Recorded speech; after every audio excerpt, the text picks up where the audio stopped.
Hello friends, welcome to Indian study पर आपका स्वागत है। दोस्तों, जैसा कि आप सभी लोग जानते हैं, मैं डेली बेसिस पे आपको यूपी पुलिस कांस्टेबल के लिए एग्जाम के रिगार्डिंग हिंदी की वीडियो प्रोवाइड करवा रहा हूं।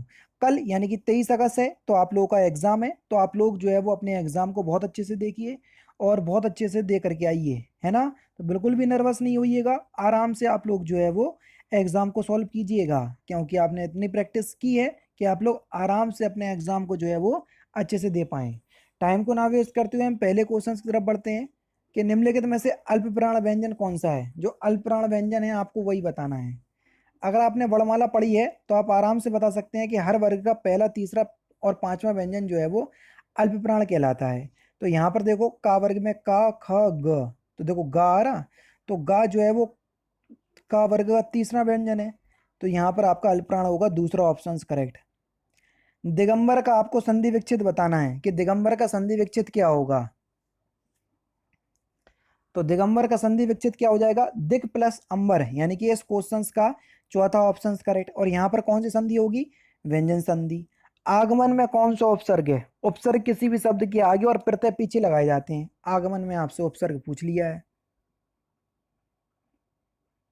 तो आगमन में आ उपसर्ग होगा, पहला ऑप्शन करेक्ट। दवा किस भाषा का शब्द है, जिस भाषा का शब्द है उसी का आपको चयन करना है। दवा, तो दवा किस भाषा का शब्द है, फारसी भाषा का शब्द है, तीसरा ऑप्शन करेक्ट। दवा जो है वो किस भाषा का शब्द है, फारसी भाषा का। नेक्स्ट क्वेश्चन, हमें अपशब्द नहीं बोलना चाहिए। इस वाक्य में व्याकरण की दृष्टि से रेखांकित शब्द क्या है, जल्दी से बताओ। अपशब्द जो है वो कैसा शब्द है, तो अपशब्द एक संज्ञा शब्द है, दूसरा ऑप्शन आपका बिल्कुल करेक्ट हो जाएगा। जातिवाचक संज्ञा में जाएगा ये शब्द। वह धीरे धीरे चल रहा है, रेखांकित शब्द का शब्द को पहचानिए कि धीरे धीरे शब्द जो है वो क्या है। तो धीरे धीरे शब्द जो है वो क्रिया विशेषण शब्द है, तीसरा ऑप्शन करेक्ट। कौन सा शब्द है, क्रिया विशेषण शब्द, तीसरा ऑप्शन करेक्ट। धूसर का पर्यायवाची शब्द क्या होगा, ये आपसे पूछा है। धूसर का पर्यायवाची शब्द, तो धूसर का पर्यायवाची शब्द हो जाएगा आपका बेसर, तीसरा ऑप्शन करेक्ट। जीने की इच्छा वाक्य का सही अर्थ क्या है, या वाक्य के लिए एक शब्द क्या है, वाक्यांशों के लिए एक शब्द, जीने की इच्छा, तो उसको बोलेंगे हम जिजीविषा, दूसरा ऑप्शन करेक्ट। भिन्नार्थक शब्द का चयन कीजिए, जल्दी से बताएं, क्वेश्चन नंबर 9। भिन्नार्थक शब्द का चयन, देखो पावक हो गया, अनल हो गया और किरसानु हो गया, ये तीनों जो है वो आग के पर्यायवाची शब्द हैं, जबकि अनिल जो है ये हवा का पर्यायवाची शब्द है, दूसरा ऑप्शन करेक्ट। समूहार्थक शब्द को चिन्हित कीजिए, समूहार्थक शब्द को चिन्हित करना है। भीड़ जो है वो एक समूहार्थक शब्द है, चौथा ऑप्शन करेक्ट।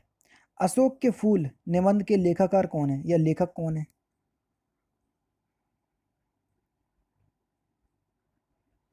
अशोक के फूल निबंध के लेखक कौन है, डॉक्टर हजारी प्रसाद द्विवेदी, दूसरा ऑप्शन करेक्ट। कौन है दोस्तों, डॉक्टर हजारी प्रसाद द्विवेदी, दूसरा ऑप्शन करेक्ट।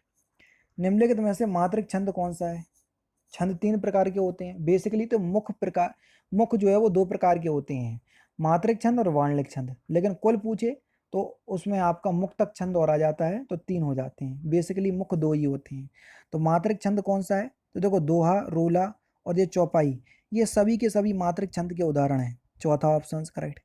नेक्स्ट क्वेश्चन, उदित उदयगिरी मंच पर रघुवर बाल पतंग, बिकसे संत सरोज सब, हर्षे लोचन भृंग, में आपको बताना है कौन सा अलंकार है।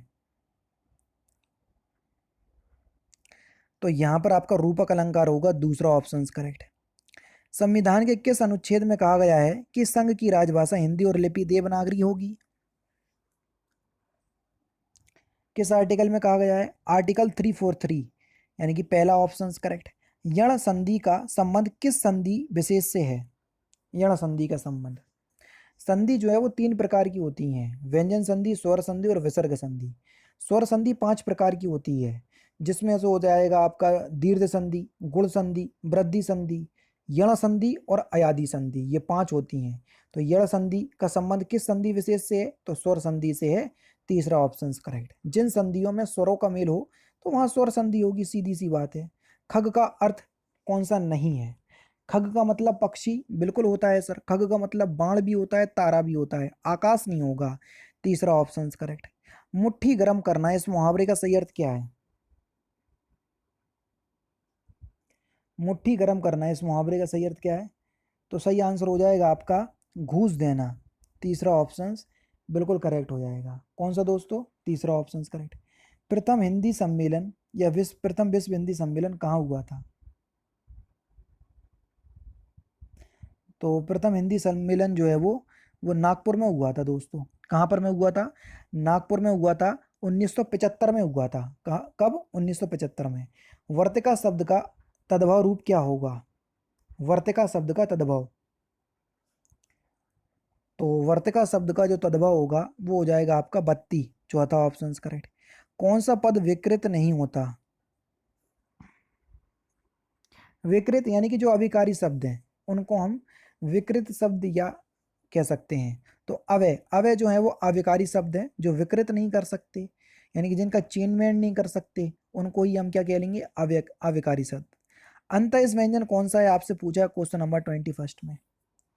आप सभी लोग जानते हैं कि 4 अंतःज व्यंजन होते हैं, या, रा, ला, वा। तो देखो वा ऑप्शंस में दिया है, बस तीसरा ऑप्शन करेक्ट हो जाएगा। सूर सागर किस भाषा की रचना है? सूर सागर तो किस भाषा की रचना है?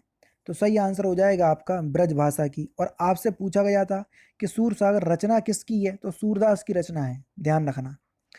जो धन कमाते हो उसमें से थोड़ा अवश्य बचाना चाहिए का प्रकार आपको बताना है। ये किस प्रकार का वाक्य है? तो सही आंसर आपका क्या हो जाएगा सर, जल्दी से बताएं। इच्छावाचक वाक्य, चौथा ऑप्शन करेक्ट। शांत रस का स्थायी भाव क्या होगा, ये आपसे पूछा है क्वेश्चन नंबर 29। शांत रस का स्थायी भाव होता है निर्वेद। तीसरा ऑप्शन करेक्ट।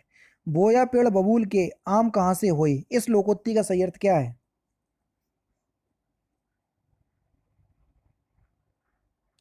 तो सही आंसर हो जाएगा जैसा कर्म करोगे वैसा फल मिलेगा। दूसरा ऑप्शन करेक्ट। भूमि के अंदर की जानकारी रखने वाले को क्या कहते हैं, जल्दी से बताएं। तो भूमि के अंदर जानकारी रखने वाले को हम क्या कहेंगे? तो उसको हम बोलेंगे भूगर्भवेत्ता। पहला ऑप्शन करेक्ट। कौन सा? पहला ऑप्शन करेक्ट। निम्नलिखित में से कौन सा अनेकार्थक शब्द है? अंबर एक अनेकार्थक शब्द है। तीसरा ऑप्शन करेक्ट। वसुंधरा शब्द का पर्यायवाची शब्द आपको बताना है। वसुंधरा का पर्यायवाची शब्द क्षिति। पहला ऑप्शन करेक्ट। गड़बड़ घोटाला इसका कौन सा शब्द है? गड़बड़ घोटाला शब्द की दृष्टि से कैसा शब्द है? तो ये एक देशज शब्द है। दूसरा ऑप्शन बिल्कुल करेक्ट। नेक्स्ट क्वेश्चन आपके सामने। यदि मैं स्टेशन समय पर स्टेशन पहुंचता तो मेरी गाड़ी ना छूटती, तो आपको बताना है कि किस तरीके का वाक्य है। तो सही आंसर हो जाएगा आपका हेतु हेतु मद भूतकाल, है ना। जहाँ दो क्रियाएं संपन्न होती हैं तो वहां पर हेतु हेतु मद भूतकाल होता है। हिंदी में कारक के भेद आपको बताना है कि हिंदी में कारक के कितने भेद होते हैं। तो हिंदी में कारक के 8 भेद होते हैं। चौथा ऑप्शन करेक्ट। और लास्ट क्वेश्चन के बिहारी हिंदी का विकास किस प्राकृत या अपभ्रंश से माना गया है? तो इस क्वेश्चन का आंसर आप जो है मुझे कमेंट बॉक्स में बताएंगे। तो दोस्तों ये थे आपके इंपॉर्टेंट क्वेश्चंस जो कि आपके आने वाले एग्जाम यूपी पुलिस कांस्टेबल के लिए एग्जाम के रिगार्डिंग बेहद इंपॉर्टेंट है। बाकी क्लास अगर आपको अच्छी लगे तो वीडियो को लाइक और शेयर जरूर कर दीजिएगा। मिलते हैं फिर नेक्स्ट क्लास में, नेक्स्ट सेशन में। जय हिंद, जय भारत।